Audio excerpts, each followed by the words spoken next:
Welcome, everybody, to another Director's Commentary. Thanks for joining me with this. I know you guys have been liking these, and I'm having fun doing them.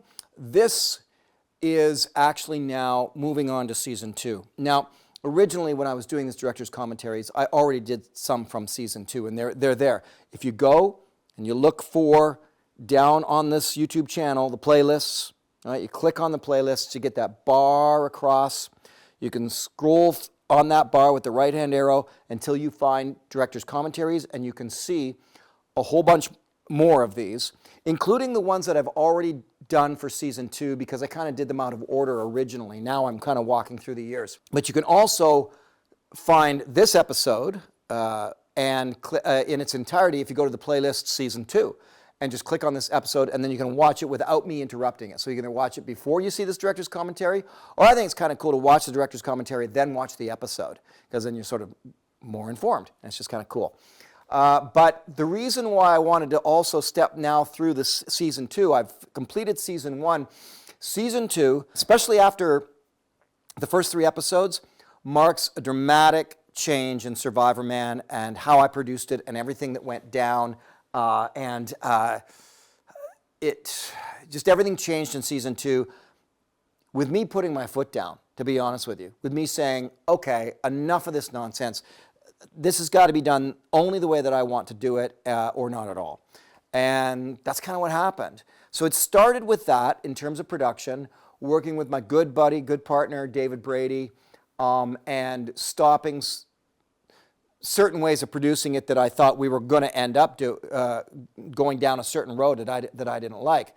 Ironically, Season 2, right somewhere in the middle of it, or 3/4 of the way through, is when the networks decided to launch their copycat shows, which I will speak to when I get to the episodes that I was filming while that was going down, and kind of explain what happened.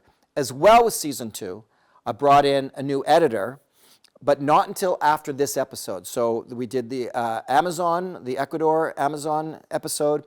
We did the Kalahari. Both of those already exist in the Director's Commentaries. And now this third one, this is the African Plains. And this was the last episode where I had one editor doing the editing before I brought in the new editor. But yet these episodes hadn't been delivered to the networks yet, so the new editor was able to do some work on them, but he couldn't start from scratch. So this marks the last episode before Barry Farrell came in, and who I think is a genius editor, and really effected the stories of Survivorman in a way that just elevated it up to another level yet again from what I already originally had going on. So that's the story here. Without further ado, let's just get into this before I run out of camera card. All right, here we go. African Plains, Director's Commentary, and some behind-the-scenes stories coming at you very soon. The image of Africa is one of majesty and danger, beauty and challenge, home to an incredible variety of wildlife and an impressive variance of landscapes. Africa maintains a nearly mystical reputation. For this survival odyssey, I'm headed into classic Africa, the kind I've seen in movies and documentaries for years. I'm headed into the north edge of South Africa. Thousands of hectares of scrub brush and forests, cliffs and plains.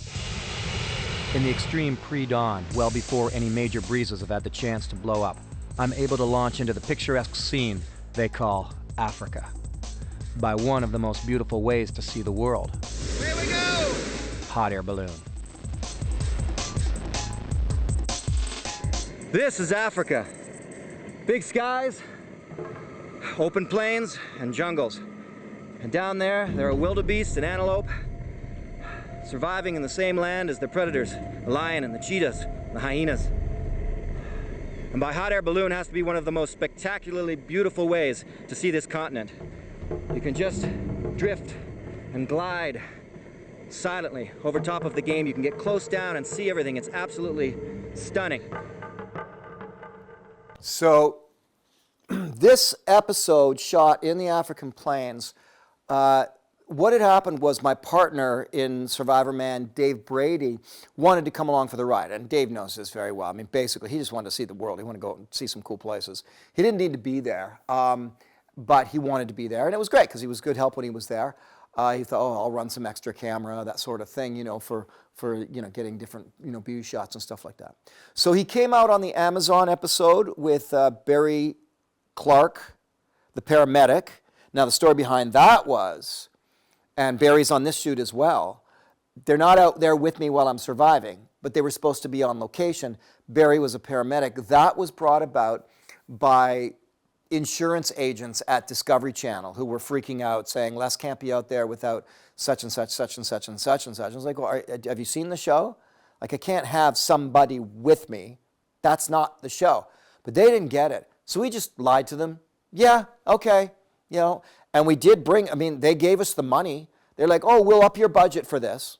Okay. They gave us the money. We brought out Barry Clark. They thought Barry was like 100 yards away from me, checking on me and making sure everything was okay. But no, Barry was back at base camp, miles away and nothing to do with me and wouldn't see me all week. But we satisfied them, and Barry Clark was a real cool dude. We had a lot of fun with him. So Barry Clark, David Brady came along and acted basically as field producer. Not his forte, though. Brilliant executive producer.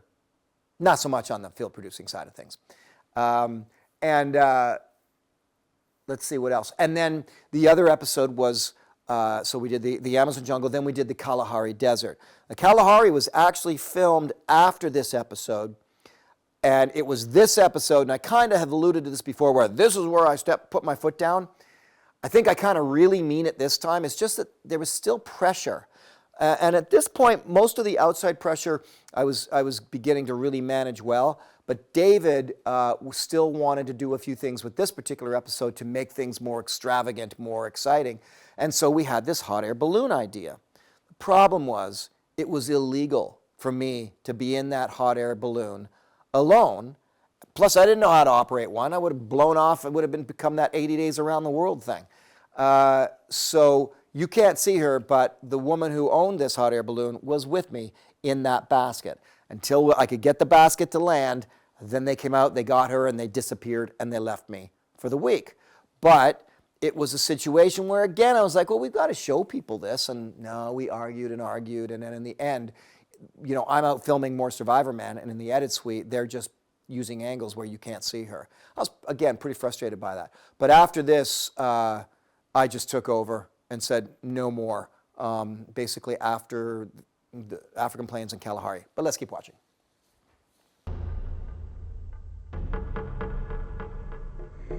But what if you were down there and you had to survive alone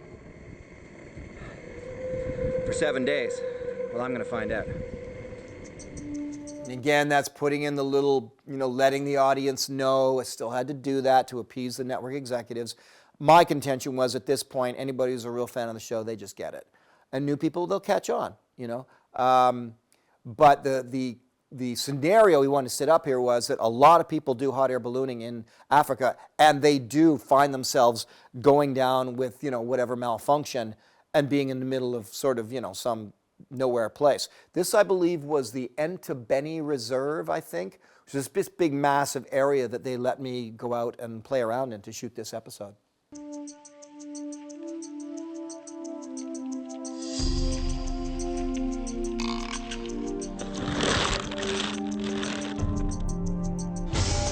So there we go. So we got that shot, and the woman who was actually ducking down, they took her and got her out of there, and then this is from here on in, I'm just left alone. So we got the opening scene. But again, I never liked doing anything like that. It's just like, it just wasn't authentic, So again, that's why I sort of took over, and after this, everything was on my account. And nothing to apologize for, nothing to worry about. It is what it is going to be, and that was the end of it. But it was a cool way to open things up. And we start with this scenario where I have all this gear because it's a hot air balloon that is down. Well, what can you do with it?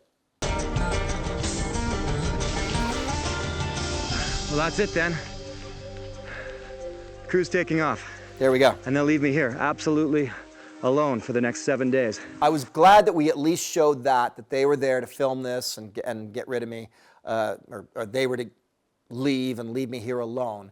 I just wish we'd seen the woman in the basket with me instead of trying to fake you guys out and say, oh, the guy's Stroud's amazing, man. He can even fly a hot air balloon. Yeah, no, I couldn't.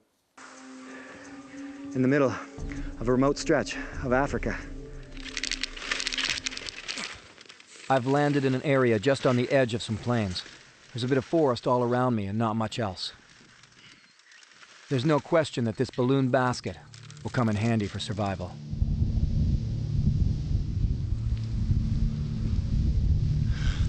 I'm barely here half an hour. Some wicked lightning, and here comes the rain. It's coming right at me, and it's gonna be a strong downpour. I'm gonna see if I can pull the parachute here, but it weighs a lot. I don't think I can pull the whole thing. I figured I'd have time to cut it up and maybe use it. I tried to plan this challenge around landing the balloon and setting up for the night, but weather can change quickly and foil some of the best laid plans. Ay. Okay, here it comes. I'm out of time. Gotta watch where you're running, too. Oh, it's pouring down. Okay.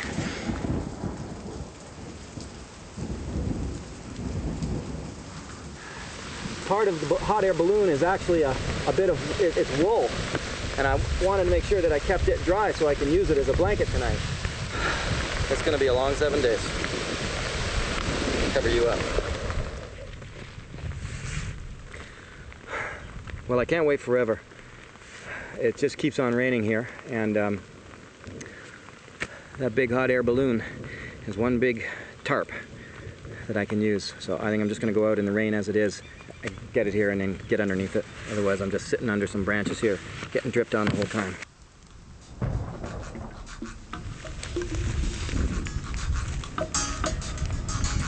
Well, it might be in between thunderclouds here. I'm gonna do this sort of without rhyme or reason. I'm just gonna cut something off I can use just to get me through the night. The good part about how busy I was with all of this was it was taking my mind off of the reality that I was in open territory where this big resort area, because they own, that's the way a lot of this stuff is, big private areas that are held. They had African lions roaming freely, and yeah, that was new for me. So, and I didn't have a rifle with me, so I was pretty nervous in this scenario. But when you're really busy just because there's a storm, you stop thinking about all of that.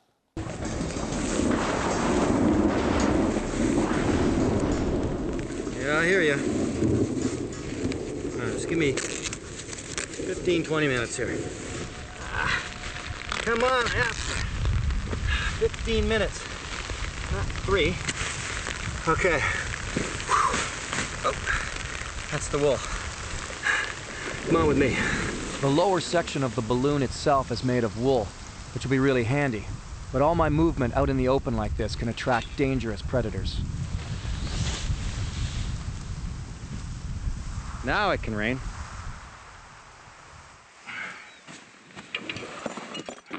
The propane canisters are just in the way for now, but they'll come in handy once night falls. Padding. That's good. That'll make it a little easier for sleeping. The coolest thing, the bottom of this basket has a big foam sponge, so that's going to give me a nice cushion to lie on, and that'll help. It's not going to stop a lion, but I've got a few tricks up my sleeve yet for protection. At least I'll be dry in here tonight anyway. The advantage of having the ripstop nylon balloon material and the basket for a survival situation is huge. Not having to build a rain-proof shelter out of the bush saves me an incredible amount of time and energy. Yeah, I mean, in survival, I often teach that, the best shelter you can have or make is the one you don't have to make. And in this situation, this basket was, just terrific to have on hand. And then with the tarp, it's basically creating a nice little structure. But this next scene I think I'm about to show here, if I remember correctly, I wasn't told I could do this. I just kind of figured it out and thought, well, why not? Time to test my line of defense. If something comes at me from the front, here's what I can do.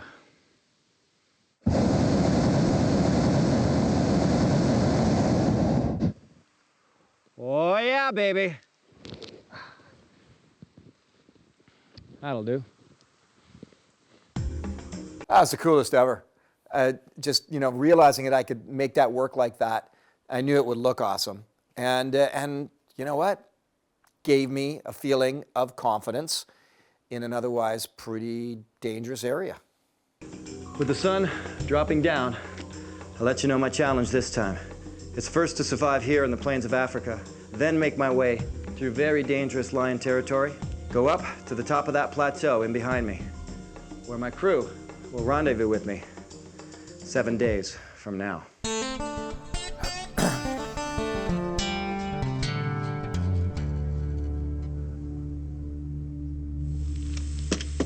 It's like being in a little wicker home right now. Probably the most comfortable I've ever been surviving. The moon is intense tonight. I'm gonna stay inside here with my fireball flinging jets at the front door. All night long, the thunder in the distance rumbled, so I'm hoping that I can get away without having another downpour to deal with.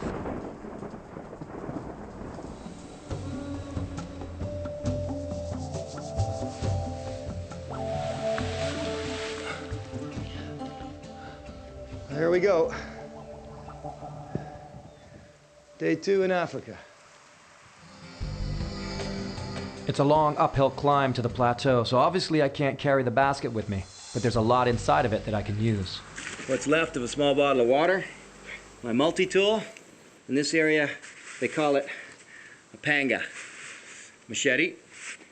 I also got myself an air horn. That will hopefully at least freak out the odd lion if he wants to come in close. So this was back when we were still messing with the idea that I could and should travel. And eventually it was just always, traveling always was detrimental to the story I was trying to share with you guys, because in the end, traveling just meant me hiking. You know, there wasn't really anything going on, and I was just going somewhere. And that was very problematic, and that's why in later episodes I don't really travel much at all, because I could stay put in one location but effect better and more survival skills and share them with you, show them on camera. Whereas traveling is just, you know, we get to play some funky music, we get to cut together a montage in the edit suite, but it's just a montage of less hiking through somewhere. And I never really enjoyed including traveling into my survival scenario, not because it wasn't part of actual survival stories. There's lots of stories around traveling. It's just that it was really difficult to film. And lastly, I figure if I'm gonna have to get into real up-close hand-to-hand combat with a 750-pound lion, I might as well have some kind of advantage. So I asked for and picked up a big old belt knife. Now that's a knife. Well, crash landing in a hot air balloon at least leaves you with a number of supplies that come with the balloon. The basket itself has given me a fantastic shelter, and it is full of cables and rope and wires and webbing. It's going to be just fantastic. This hot air balloon came with its own first aid kit. There wasn't much in it, just a few band-aids and some medication. Believe it or not, simply combining some basic medications will give me an edge on survival. It's day 2 stranded in the African plains. The weather has cleared, so it's time to head back out and see what else I can cannibalize from the balloon. Not really certain what it is I'm doing here. Maybe this will work.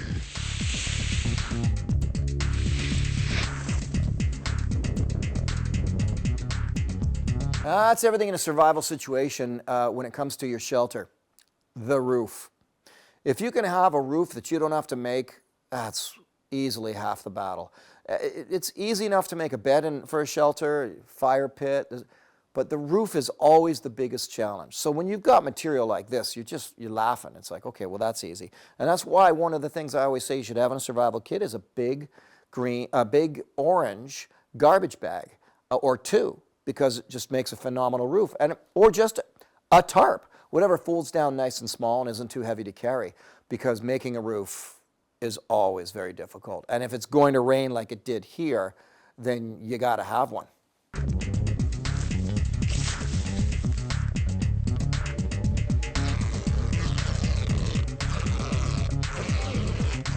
The other thing really difficult to get in a survival situation, rope. Rope, we always show making it, like all of us bushcrafters, oh, we twist rope together. I've shown it several times, but in the end, if you can just have some rope, it's amazing for helping you make anything else, including shelters or tools or what have you. Rope is just gold. Just a ton of rope came out of this balloon. This is good. This is really good. So there you go. By cannibalizing that whole system, I end up with a kind of a ready-to-go travel, I guess, tent in a way. I don't even remember what I made. Again, like so many of these episodes, I haven't seen this show in 15 years. Make myself a hammock. It Right. may seem like such a small thing, but having the knowledge of various rope knots can greatly improve my chances of survival when coping with a situation like this. Yeah, definitely. There's so many different ways of tying things. You want to know your clove hitch. You want to know your bow line, your trucker's hitch. There's something I call a campfire or a Bill Mason knot. There's so many different knots to know that can help you in situations. Definitely worth your while to learn about a half a dozen knots, and then you'll use those 6 knots for the rest of your life. I now have a hammock. I'm going to fashion the corners of this big square tarp so that I can tie to them. And I'll just loop it around like that. That's called a clove hitch. And like that. I'll do a clove hitch. Clove hitch that works really well when you're doing this. Tie off for good measure. This is actually one of my favorite little tricks. I've shown this before in director's commentaries, that that little trick of using a pebble on the end of a corner of a sheet that you want to tie up that doesn't have a grommet hole in it, and then the clove hitch, it's magic. See? Now, all this time, the crew, quote unquote, you got Dave Brady, you got Barry Clark, the paramedic. I'll have to look at the credits to see who else was there, but I do know that Dave and I also had our families there. I was still married at the time, and so young kids were there. They're over at, I think, which would have been the Entebeni Lodge, enjoying fine wine, I'm sure, and good meals, while I was miles away doing this. Those zebra we keep seeing, I gotta say, the zebra kind of freaked me out. They made the craziest sounds at night that really just put a chill down your spine. Before I go anywhere, one thing I could and should do while I'm here immediately is set myself up with sort of a protective pole walking stick. And I can even maybe lash on my knife and turn this into a real protective spear. So the point here is I want to extend my reach with this knife. See that? Formidable spear. That was not meant to be gratuitous or sensationalized. That was actually highly advised. Dow Kruger was my consultant that worked with me on this episode and the Kalahari episode. Amazing man with tons of knowledge in Africa. And having a long spear with a great point on the end of it, advised for, I guess it would have been leopards, lions, whatever issue you're having. I don't know how good it'd be against a black mamba, which we did have to deal with. And I'm not sure if I talk about it. I'll wait, because there's a scene coming up and I can talk about the experience we had with a black mamba behind the scenes of getting ready for this episode.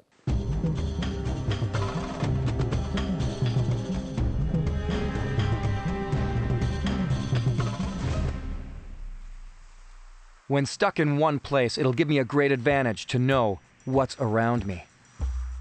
That's where doing a proper patrol comes in. It's all about distance and time. Making a patrol map is not complicated. All you need is a watch, a pen, and paper. Every time you come upon a distinct landmark, you make a note of that landmark and how much time has passed since the previous one. If it's an actual trail that you see, make a note of its direction, north and south or east and west. This technique originates with the military, but it's very effective in any survival situation. It's very similar to doing a reconnaissance mission, but it's a little more specified. And this was the stuff with Survivorman that I really came to love. It was being able to show you a technique read out of a book or out of military training or what have you, survival training, that I could actually demonstrate in a Survivorman expedition. But it has to be realistic. It has to be part of what was really going on. So here I was able to really do a patrol map and do a reconnaissance mission and figure a few things out. So I actually always really enjoyed that part of doing these films for you, was when I can show, it was like showing the hand with the sun thing, right? Where you're counting how many hours you have left, or stick and shadow method for counting hours in the day, that kind of thing. Loved all of those techniques. Whew, this is what I like to see. It's not super clean, but it's moving. There's sand and there's life. The water's probably fine. People freak out with stuff like that, but I knew there was no villages nearby that was contaminating this water. Oh, it could be a dead animal upstream. Yeah, there could be, but highly likely not. And I always say, I'd rather deal with giardia than dehydration. Probably one of the best things I can do in this kind of heat is get a cool bandana on me. But the best place to put it really is not up around your head and your face, but actually, if you can, wrap it around your neck so that your carotid arteries take the coolness. Cattail grows all over the world.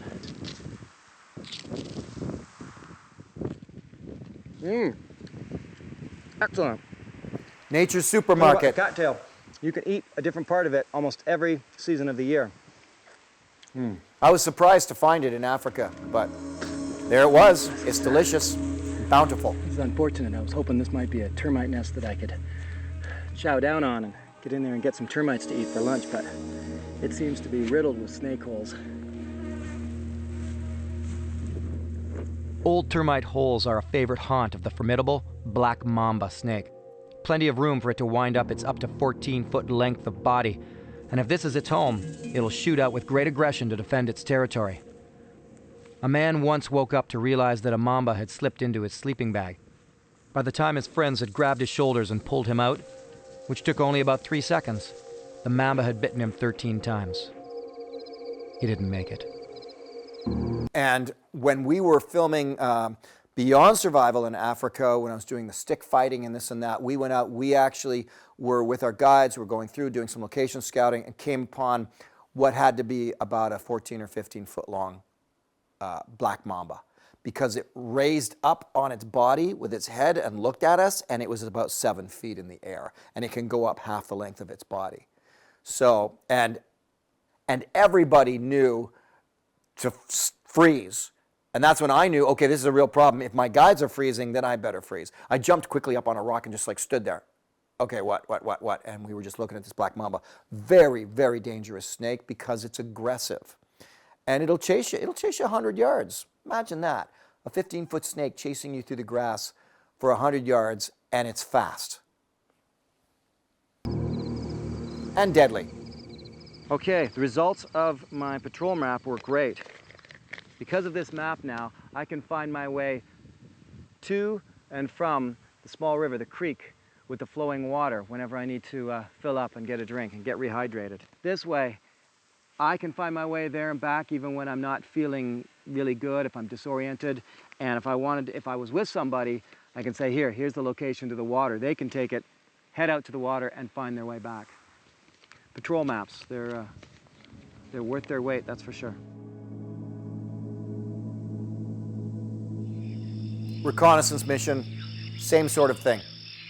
As the skies darken, the sounds of Africa are keeping my senses on high alert. Okay, I am listening to something very large. Growl and moan and groan, not too far from here. I would say at the most a quarter of a kilometer, about 2/10 of a mile sort of thing. I have no way of knowing whether it's a wildebeest, buffalo, leopard, or a lion. So I am going to... It may very well have also been a zebra. I was asking, and they were just sort of, even when I asked later on, they were just kind of guessing at what it might have been. And they said, yeah, it could have been a lion as well. But in the dark, It's one of the things, you become very familiar with the creatures of your forest. And when you have this familiarity, you relax. It's brand new for me. So these are sounds that I've never heard before. If I hear a wolf in the North American forest, I know exactly what I'm hearing. I know what's going on. I'm fine. This was all new. Test my secret weapon.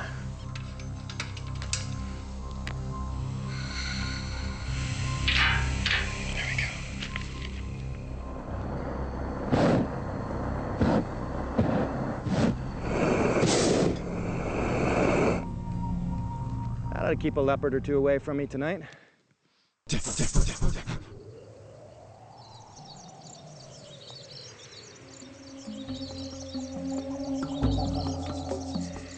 Morning of day 3. Thought it was gonna storm. I battened down the hatches. Never did rain though.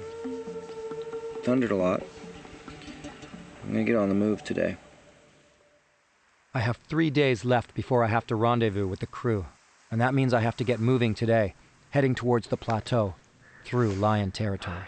For the first time ever, I've decided during one of these survival odysseys that I'm going to leave behind a camera case. It's just too much stuff to carry in this heat. So I'm gonna just pick the most important stuff, leave behind my telephoto lens, my third big camera, and just go with the bare essentials so I don't have to carry too much. And the problem with that was bad planning, because I came in with that hot air balloon and that whole scenario, it just didn't seem like a big deal. I just put the stuff there and go with it. But yeah, the minute I started like moving around, I was like, this is too much gear. And that was my own mistake. I was starting to get a little, not, what's the word I'm looking for? Not zealous, but I was definitely thinking a little bigger and with my productions and stuff. And the gear just became too heavy. It's like, I just can't. I got to pare this down and go with a handful of cameras and less lenses and just deal with it. And landed on this. If I could, I would take all of the advantages of the hot air balloon with me, but there's only so much I can carry on my back.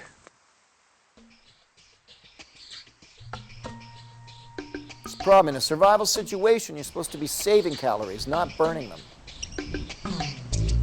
It's not so easy to leave a place of security. It's not easy at all, which is why sometimes people in survival situations don't get involved with proactive survival. They don't find their way out because they're comfortable where they are. So it's challenging because sometimes you do have to do it. You have to move on if you want to survive. And you have to leave someplace comfortable, go someplace uncomfortable if you want to survive.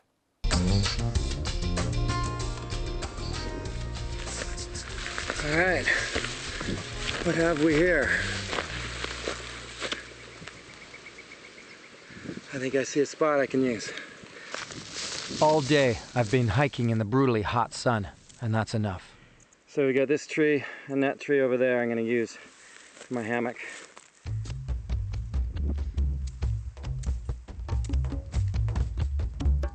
There we go.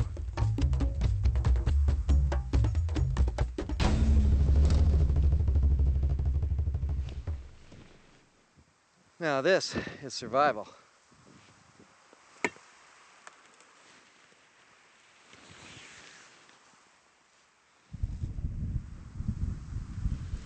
And here it comes, turning right back on me. Whoa, shoot. Okay, this is not going to be fun now. See what I mean? Fortunately for me, the heavy winds were just a false alarm. There'll be no storm this day. So I got lucky there. But see what I mean when I often say, and people might want to disagree with me, I have more of a challenge against wind than rain.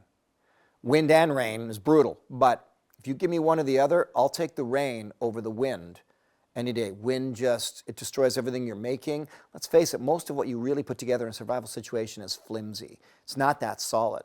A strong wind, huff, and it puffs, and it blows your house down.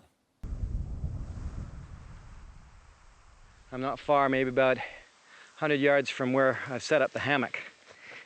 And nice dry riverbed here I can pull some water from. So this is definitely a good spot to get some water. Not necessarily this muddy water. I suppose if I really had to, I could drink it, but my assumption is that the ground is saturated with probably animal feces and urine. Ooh, what the heck is that? Ooh, there's some big holes in the side there, and I better be careful because there could easily be snakes in those holes. So I want to be able to get fresh water out of this. As you can see, it's pretty much just mud. What I'm going to do is dig myself a hole. I've never really liked this technique.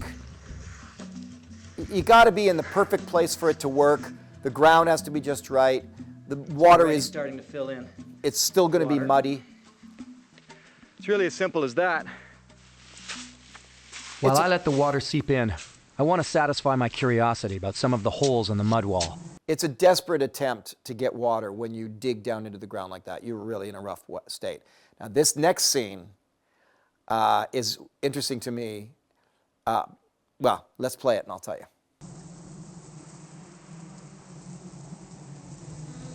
Big mistake.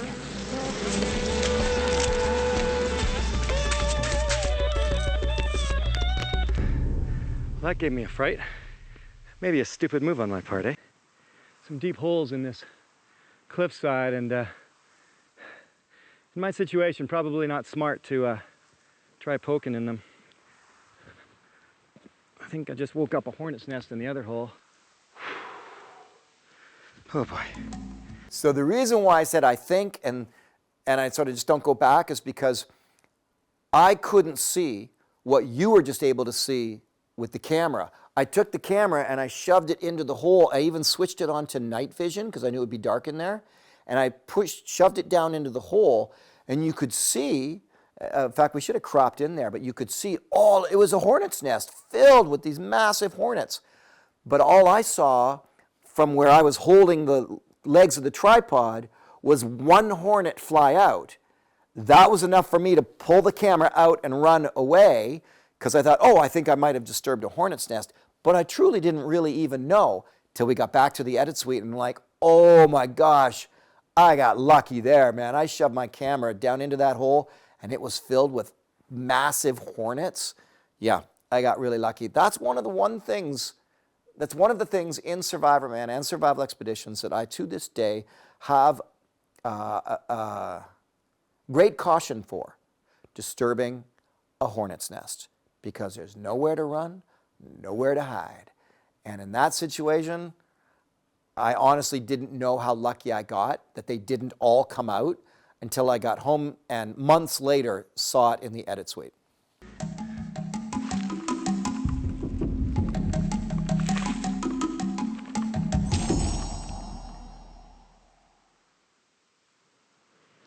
Nice juicy ant. The ant bums.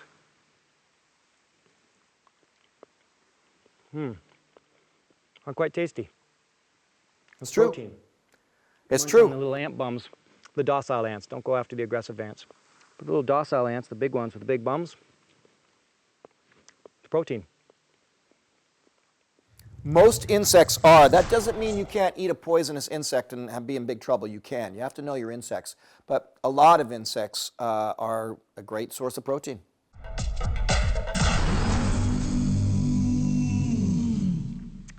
Let's go see how my water's making out. If I had to, I could just simply drink this as it is. But what I can do is, of course, use my bandana and get some water that way.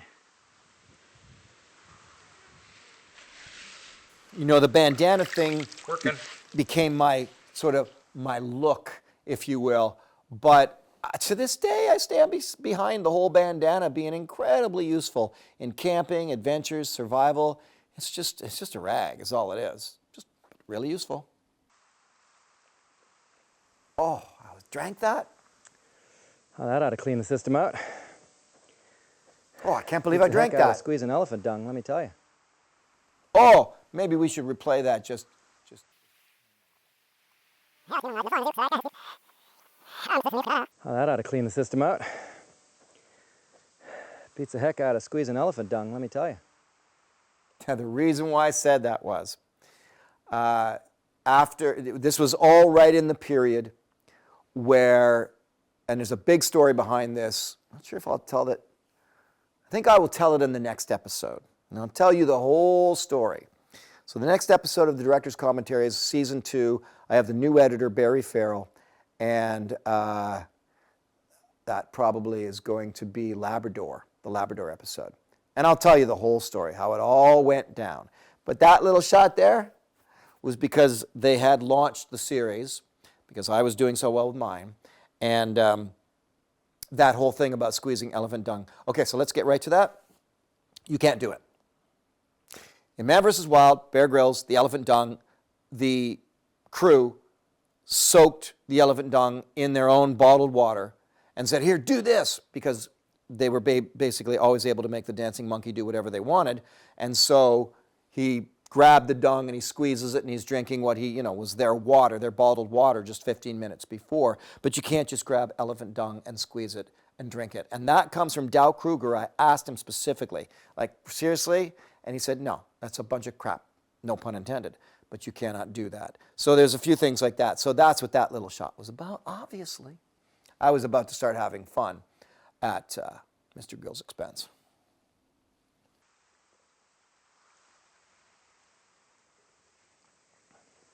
Good. I haven't had a fire in nearly 3 days, and believe it or not, the medication in my first aid kit can help remedy that. Rhino dung, potassium permanganate, an antiseptic, glycerin for diarrhea. Watch what happens when you put them both together. So this was obviously, maybe not obviously, but we had the first aid kits and I saw those. Well, let me take those in the first aid kit because then I can show this little method, which is something we've always taught in survival classes, but how often do you have potassium permanganate and glycerin together, in a situation? Not that often, except in a first aid kit, if the first aid kit has those in stock. That was a situation when we saw the kit that was available. I thought, perfect. That's the story I'm going to tell.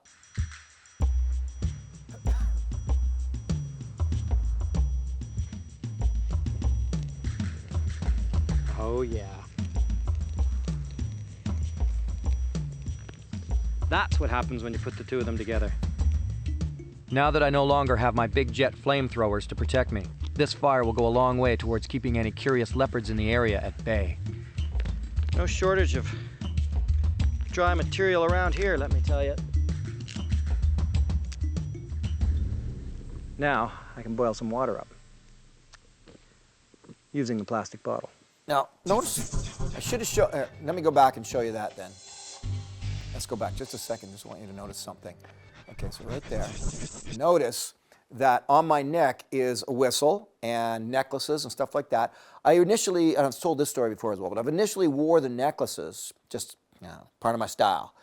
But then I realized that whenever I'm shirtless, it's perfect for clipping my microphone. Because I had to clip it somewhere. I mean, I've done some shots where I've clipped my microphone literally on my chest hair.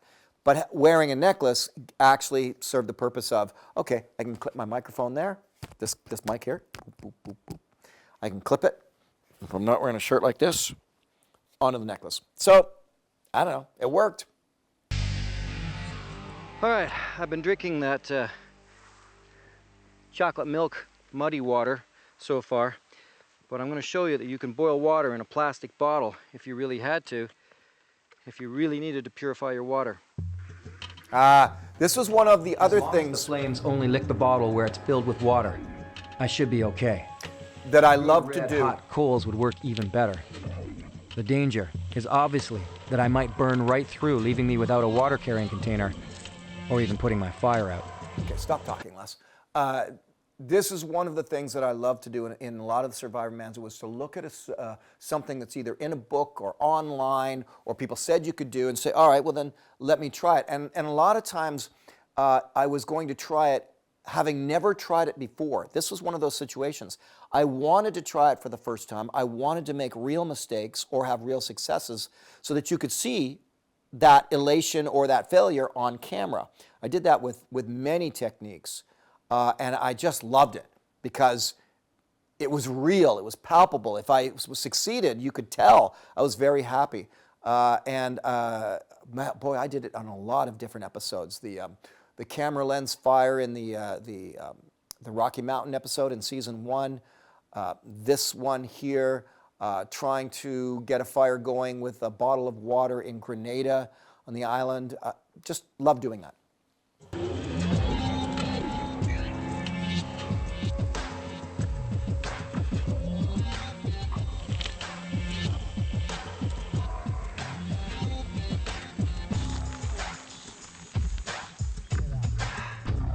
That's pretty cool. Getting water to boil in plastic. It's deformed it, but it works. And that helps to purify any bad water you might be able to collect, even if all you have is a plastic bottle. And notice I've got the microphone clipped to the whistle there.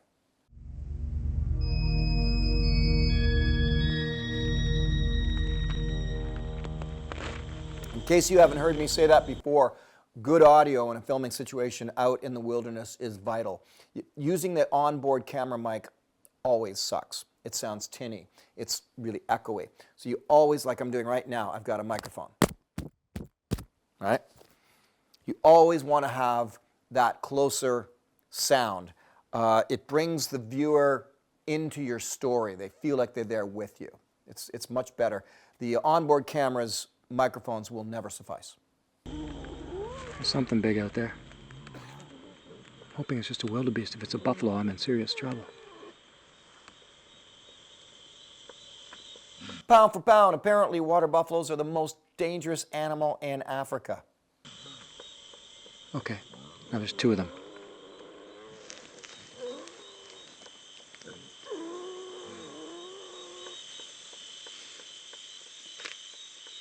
What do you think? I truly did not know what it was, so it was freaking me out.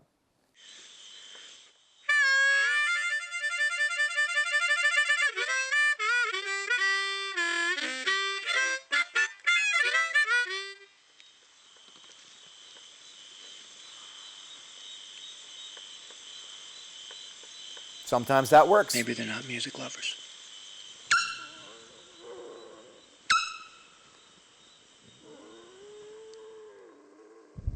That was the real sound, and it freaked me out. Believe me, I had no idea what it was.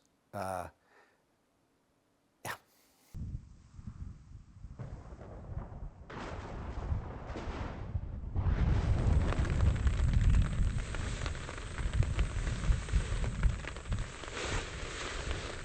This is how I slept.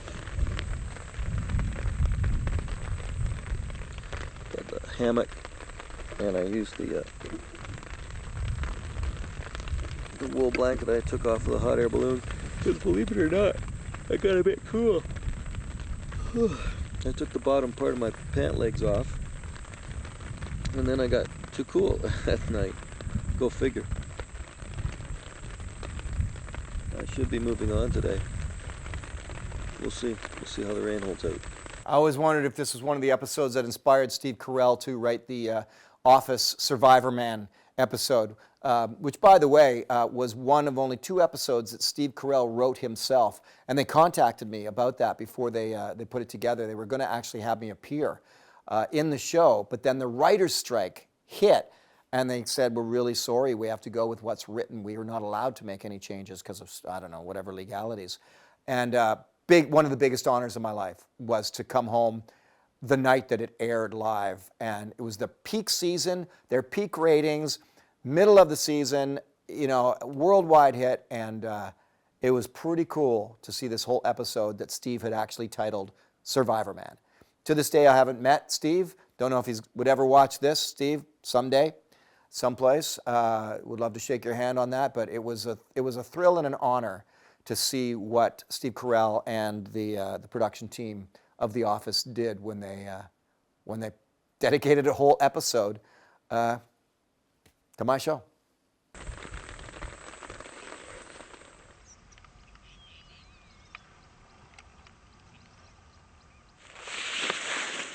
This is a fantastic byproduct of getting rained on. Fresh, clean water. Forgot about this. Oh, I'm gonna guzzle up as much of this as I can. Well, this beautiful soft plant is called weeping wattle.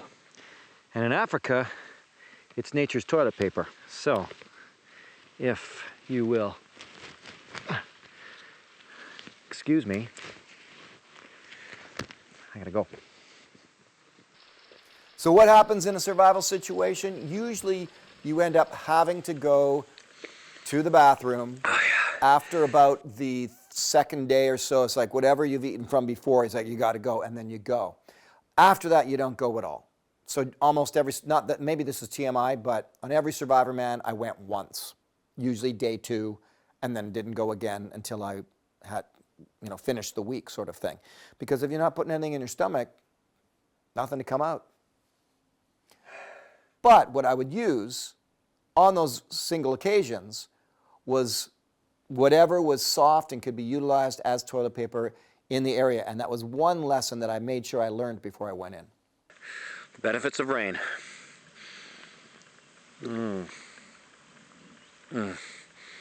All right, well, I don't know whether it's because I'm refreshed from all this fantastic rainwater, or if it's just because it is a little brighter, but I've got to make my way, and I think I'll take the chance.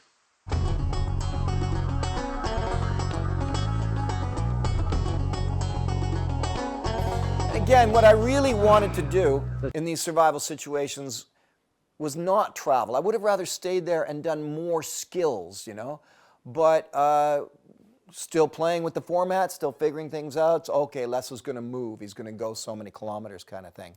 But it wasn't too long after this, I just said no more traveling. Tear down.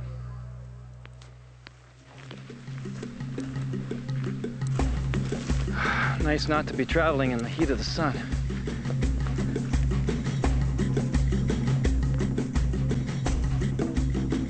The plateau is an easy target to head for. It's a clear landmark in the distance, beyond the lower plains. I've mentioned in other director's commentaries that, of course, I wrote the theme song for Survivorman and every show I've ever done since. But this, the music, the background music in the middle of it was Peter Cleach and Danny Columbi. And I'm not sure who else was on this episode, but we were starting to get some real great music out of different people that were contributing. George Catapan contributed some amazing music, and then Richard Jackson and Ian Auger jumped on board. So I was as a filmmaker, I'm a big believer. How about I say I'm a non-believer in using padded music. I hate padded music. That's just like the stock music you can get from all sorts of different platforms and just throw it on your film. Don't do that. If you're a filmmaker, find yourself 1, 2, or 3 different writing musicians and work with them. They need the work too.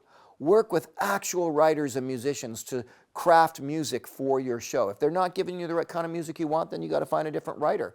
But it's an honor to work with great musical writers. Padded music, that's an amateur hack. So don't do it. Find a good musician you can work with for your films. Look at this little bugger. This guy is going right for a sensitive spot. There have been ticks on me since I started this thing. Big ones, small ones, fast ones, slow ones. Ones with striped legs, ones all red. Fortunately, not too many of them are carrying a lot of diseases. And my nerves are now on high alert. And that is really fortunate because people ask me about ticks and such. Yes, I do get lots. I've had thousands of ticks on me. And when it's in North America, especially in the eastern, Ohio, Pennsylvania, yeah, I worry very much about Lyme disease. I absolutely do. And on one occasion, I actually sent the tick in. Here's a little tip for you with ticks and Lyme disease. You get bit by that tick, save that tick. $35. You send it to North Carolina, they let you know it was negative for Lyme disease, you can breathe easy. Or it carried Lyme disease, you better go get some antibiotics. It's $35 and they're amazing at it. I believe they're in North Carolina. I've done it before just to see how it would work, and sure enough, they were like 48 hours I had my answer. It was great. So just a little tip there when it comes to ticks. And yeah, sure, I do. Here's another little tip. You're gonna go hiking in tick area. You know the little cat collars, flea collars that you put on your cats? Highly toxic, terrible for the cat. But put them around your ankles and hike with those collars, and you can buy them in different forms, around your ankles. And that helps to keep the ticks from going on your feet and climbing up your legs. I'm out of the plains and into the forested area You're welcome. where the predators have more hiding places. I knew from scouting this area in advance that this particular location had a pride of lions in it led by a huge 750-pound male, and the guides in the area told me they are a particularly aggressive pride when it comes to humans. This tree here is where I'm going to make my shelter. Now, I've chosen it because it's a strong enough tree for me to climb on if I had to get up out of the way of a lion, and it looks like I should be able to climb it quickly. This was information I got from Dow Kruger about how to sleep in lion territory. It's great training. There's an obvious huge advantage having the balloon material as a tarp in lion territory. Still, though, it always amazes me that you can feel almost protected from lions, or even bears for that matter, with just a thin piece of nylon. It really just is a false sense of security. But I'll take it for now. Really, by all standards, it's a bit of a paradise compared to what I'm usually used to. Now, I'm still very exposed here, very wide open to lions if were they to come in, so there's something else I can do here that most people do to protect your shelter from lions, and that's find some good solid thorn trees and circle the whole perimeter with thorn trees.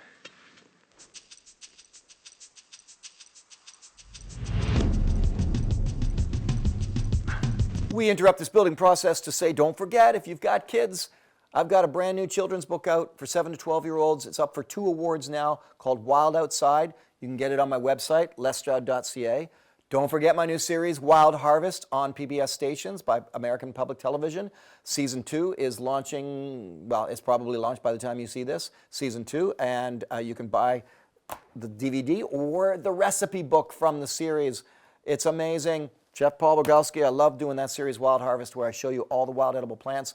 And if you never did see this before, there's my survival manual. Page for page, I will put that up against any survival manual on the market.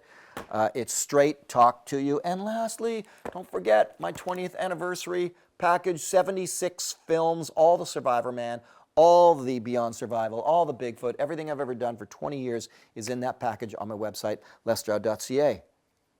Back to our regular viewing. This is the first time I've ever made a door out of a thorn bush, let me tell you. Except to say that it would really help a lot if you haven't and you're watching this, subscribe to the channel. It costs you nothing and it helps me a lot. The idea, as I climb inside, pull this last thorn tree in behind me, and I'm effectively surrounded by acacia thorn trees. Apparently, that's a barrier for lions. At least it buys me a little bit of time, just enough time for the lion to get a little bit more hungry.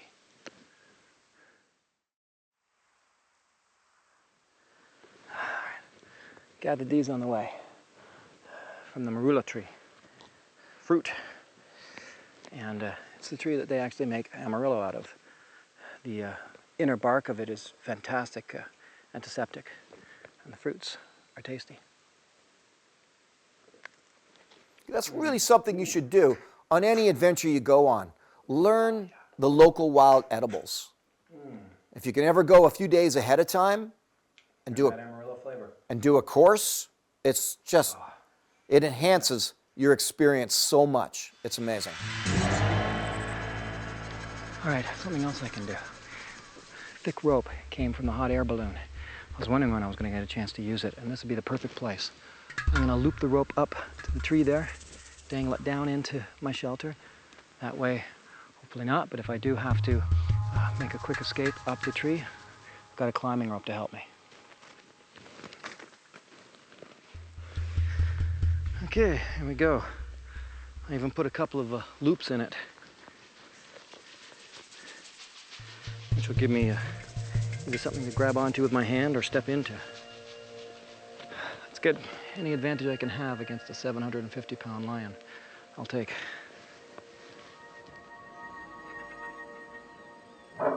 And I know I'm repeating that a lot throughout this, I guess primarily because it was true. There was a 750-pound lion leading a pride, and it was aggressive. And this is a big, massive private area, but it was able to fluctuate in and around, and so had no way of knowing how close I might be to that pride, and they did have the ability to come where I was. So. Well, I'm getting closer. That plateau up there, there's a nice, even way up to take me to where I have to rendezvous with the crew. But I am still, for now, stuck right in the middle of lion territory. So I should talk quieter.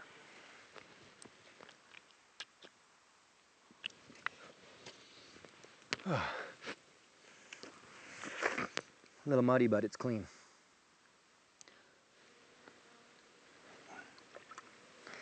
Oh yeah, that's lucky. I got myself a little crab. Oh yeah, buddy, you are now nicknamed Dinner.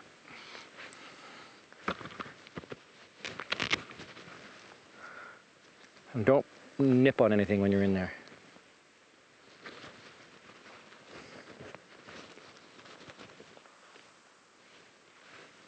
There we go. I got myself a meal, however small it might be. The potassium permanganate and glycerin are working great for getting any fire going easily. There we go. That's what I like to hear. A fire in lion territory is controversial. Some feel it keeps them away, but many others feel it actually attracts them since they're naturally curious. I'm gonna cook me up a crab dinner. Oh, where are you going? Come back here. Gotcha. Whew, this guy's fast. There we go. Into the fire he goes. Problem with a lot of the stuff that I would be experiencing and showing good. in these situations are things that I was taught not too long before. But again, I enjoyed the concept of being in a survival situation and not having certain skills, because then you got to see it for real as if it was you. Because the whole idea of everybody being a survival guru is just stupid. So this way it's like, okay, well, I've never done this before. Let's see how this works. Well, while I cook him, let me tell you a couple of things. First of all, it's clear to understand that this thorn bush that I have around my shelter is probably fairly inadequate. It should be thicker and higher. There's not much more thorn bush around here. Secondly, it's not a barrier. It's a deterrent, not a barrier. If the lion wants to get in here, he's coming in. Same thing goes for this fire. It might be a deterrent, but it's not a barrier.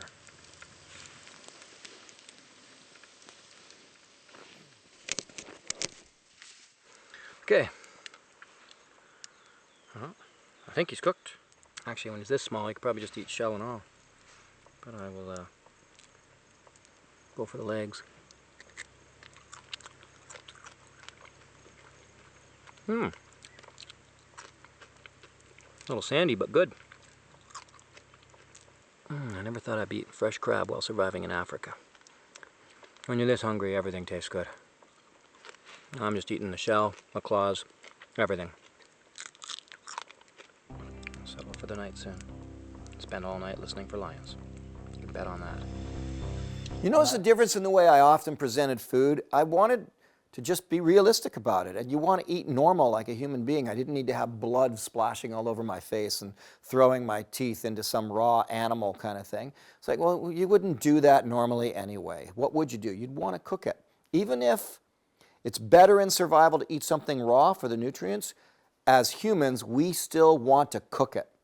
And that's what I did. I would cook things. When I got the fish in Alaska, I could have just eaten the whole thing raw and made it all look real gross and exciting and everything, but reality is, I'm going to want to cook it. Tastes better when it's cooked. You lose some nutrients, that's very true. But you know what? So be it. So be it in a survival situation if you lose some nutrients, but you bring about a psychological comfort because you're eating hot cooked food. I would rather that than a few extra vitamins and minerals by eating something grossly raw. A night in lion territory is not likely one where I'll see much sleep.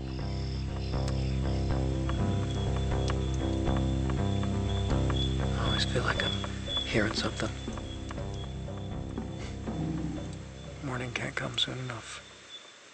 I'm pretty sure I just stayed up that whole night.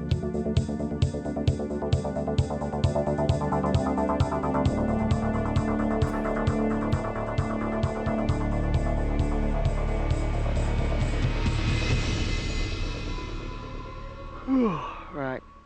I made it through night in lion territory. And I did get attacked by about 7 or 8 ticks through the night. Hungry little buggers. Well, I'm not out of danger yet. I've still got to get out of here and head up to an area where, in truth, here it seems the danger was more at night. Where I'm going, the danger is more as I travel, because it's heavy buffalo and elephant territory, and all of them are pretty ornery, along with their little slithering friend, the black mamba, little being anywhere from 6 to 14 feet here. So, gonna get on my way, and see how I do making it through that territory. Now, what I didn't tell there was, in the middle of that night, I heard, I don't know why I didn't even say it on camera. I guess because I just didn't have footage of it or something, I don't recall. But I heard an attack that night. And when I described it to the guides later on, I was like, here's what I heard when I was in that shelter. They said that sounds like it was a leopard attacking a baboon, which apparently, I'm told, happens. So, and then unless it's later on in this episode, maybe I'm forgetting.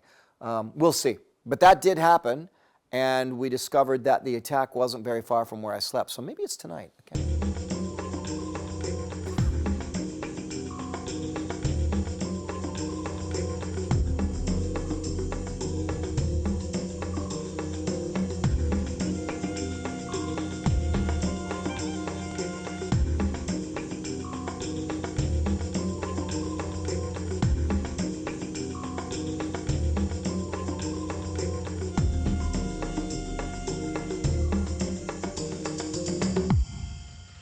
My little rock. So you see what I mean? That was 8 hours of hiking for 60 seconds of film footage.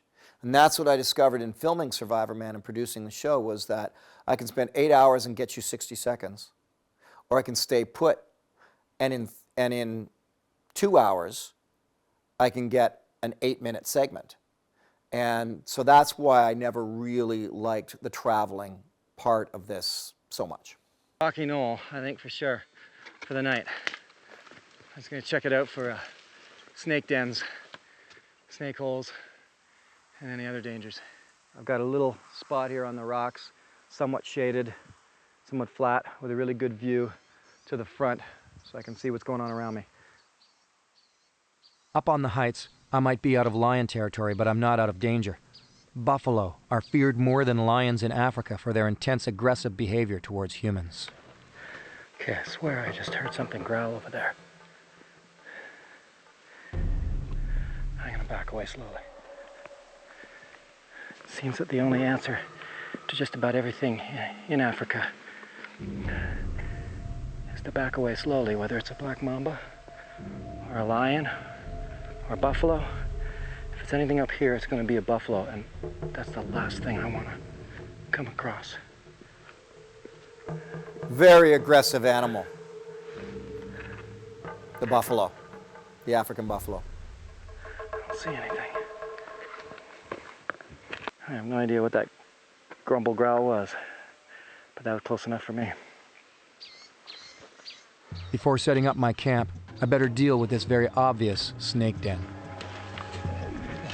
I'll tell you what, before I actually poke around in there with a stick, I'll throw a couple of rocks at it, see if that does anything.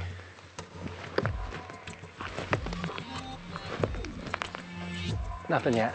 I'll try poking.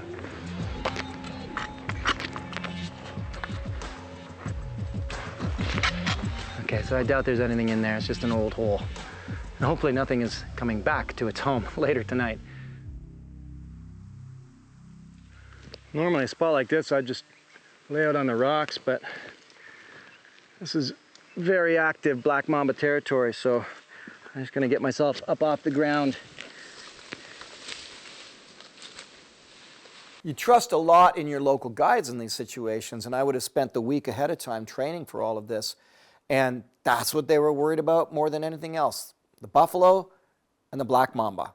The lion, they were like, yeah, of course, but buffalo, black mamba, there's a lot of fear associated. I mean, my understanding is the buffalo, along with, I guess, hippos as well, far more aggressive than lions.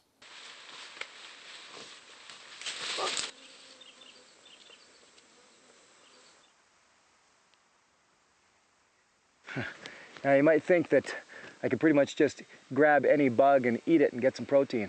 It's not true. This guy's a good case in point. Some of these bugs, at the very least, aren't palatable, but often they'll even have toxic poison in them.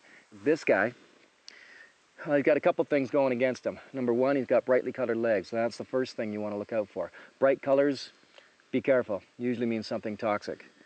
Number two, he's really cumbersome and just plodding along and just bumbling along right out in the open without issue.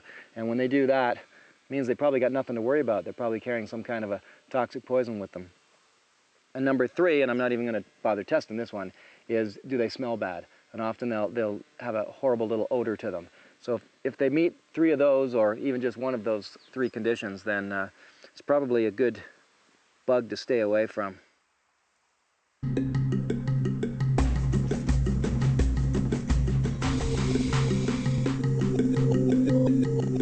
Okay, I'm going to do something that I should have done when I first started off survival.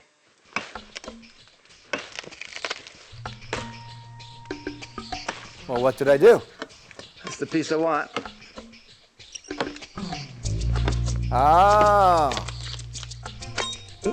right. You're doing that. Or that. Yeah. See, now I think I'm making a throwing stick here, like a club for, and yet I did all that traveling. If you're going to go on a long travel, long hike in a survival situation, having a throwing stick with you handy is excellent, because you never know when you're going to scare up a simple land bird that is edible. Like in Canada, it would be a grouse, spruce grouse, that kind of thing, ruffed grouse. And if you got a throwing stick handy and ready, those guys tend to be a little slow at times and ready-made meal. Throwing stick is about as primitive of a hunting implement as you can find. Pretty basic. Get into Australia, you know, they're boomerangs. Everywhere else, it's just usually some sort of a curve like this. It's good if you've got a bit of a ball on the end of the head there. A throwing stick is an advantage, but it's no guarantee.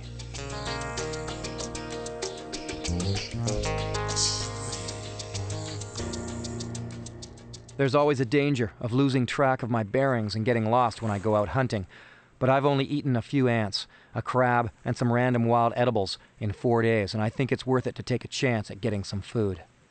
Just some very small leopard tracks. Very young one. Well, I saw lots of guinea fowl when I didn't have a throwing stick in my hand.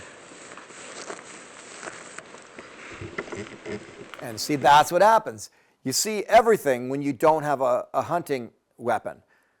And then I have one, and you don't see any. Much bigger leopard tracks now. Seen some small ones, but that's a good-sized cat. It makes sense now to head back to camp while I still have a bit of daylight.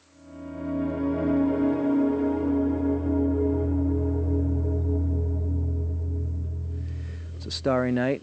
It's beautiful. I'm in extremely active black mamba territory, so my biggest concern is obviously snakes. Not too worried about leopards. They should leave me alone, especially with this fire going. That would have been one of my big warnings that I was given at the time, was you really want to be careful with leopards. Don't know why. I assume that, I guess, they're predatory in that area. And I was just going on, I always just go on the information I'm given when I'm there, the guiding, the instruction, everything that I've gone through for a week before shooting an episode like this, as far as what I'm going to pass on to you. I'll try to hunt for food all along the way.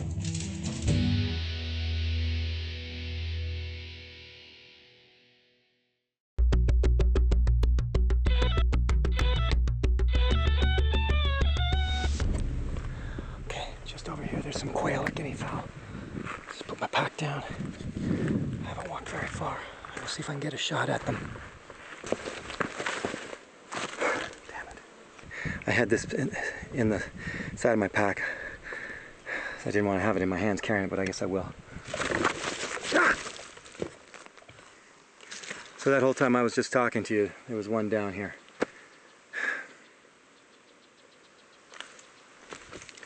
Keep my spear and most importantly, my throwing stick handy this time. Small point, but when you're traveling and you've got a hunting implement, don't put it in the pack. Have it in your hand, have it ready. You just never know when you're going to be all of a sudden looking at a ruffed grouse or a guinea fowl in this case that's 10 feet away. You got it in your pack because you're lazy, I'll just strap it up there, I'm not going to see anything. That's when you see something. Foolishly, on the beginning of my trek, I had tied my throwing stick to my pack, so when I first saw the birds, it took me too long to pull out the weapon and get a good shot away. One simple wrong decision, and that can make the difference between survival or not.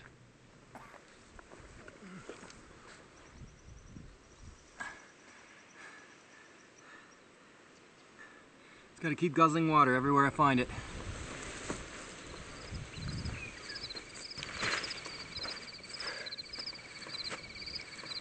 This is it. And once again, 9 hours of travel gives me 60 seconds of footage.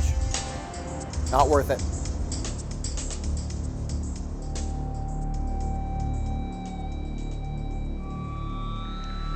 I had been planning to sleep under the stars tonight, but there's thunder rumbling and clouds pulling in.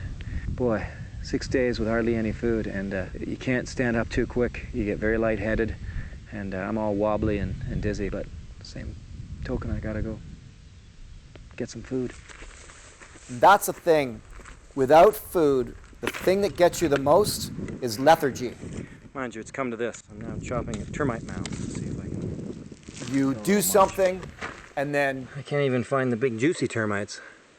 I'm gonna pig out on the little termites. And There then we go. 4 at once. then you have to sit down and get your energy back.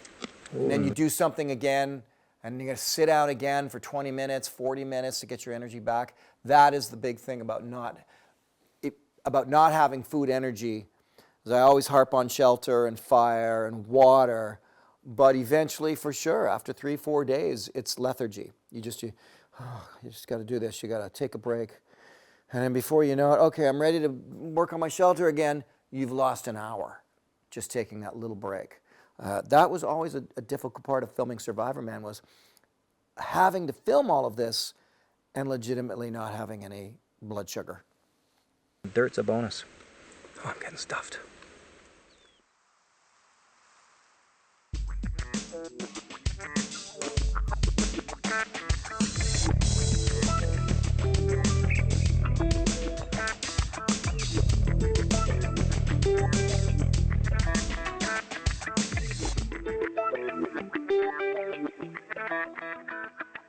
To tell you the truth, I'd much rather set this tent up like a dome with some bent branches. It makes a much stronger shelter. But it's no word of a lie to say I just don't have the steam anymore. That's almost 7 days without food now, really. Well, that's it. It's my last night in Africa. And I loved when I could say, it's my last night. storms have passed, everything's calmed right down. My only real concern for tonight will be scorpions. There's a lot of scorpion holes around here, so I'm gonna hope that nothing decides to come in and sleep with me tonight. And snakes. But I should get through one more night.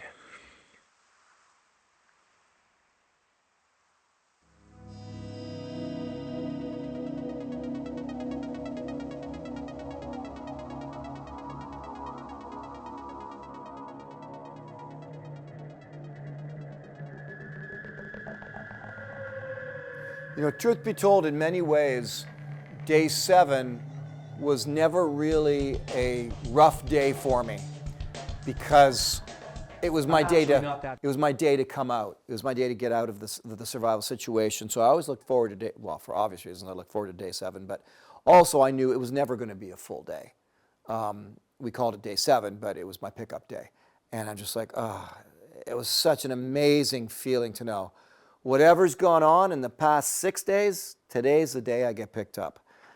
Just kind of changes everything in terms of your psyche and that. Far from an African nature reserve lodge now, but the deal was to meet my crew out on the plains. And believe me, the sight of that white truck gave me a great adrenaline rush. So for now, I head back to safety after a week on the African plains.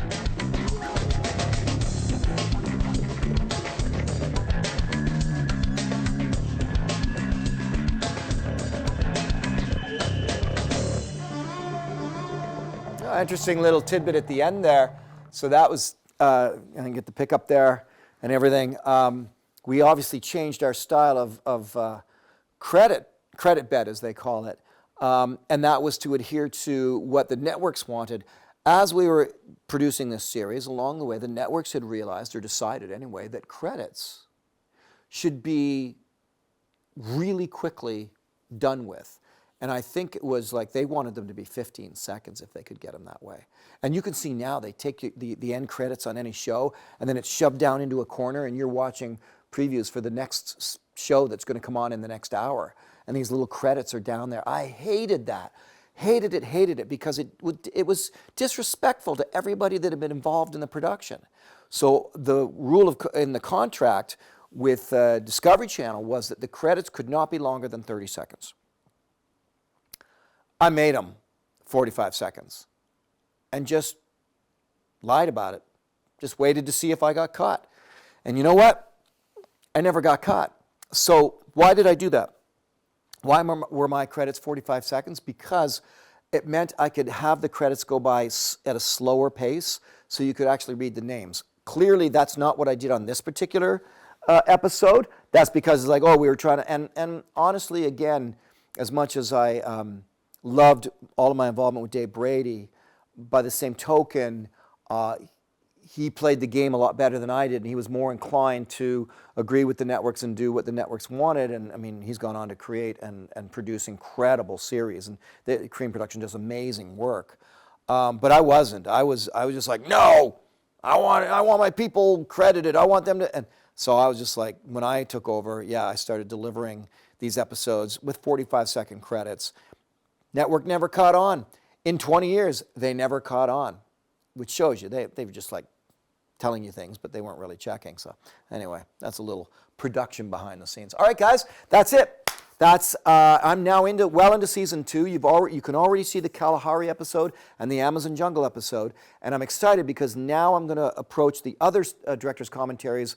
I'll start probably with Labrador next, and this is where everything had changed for me.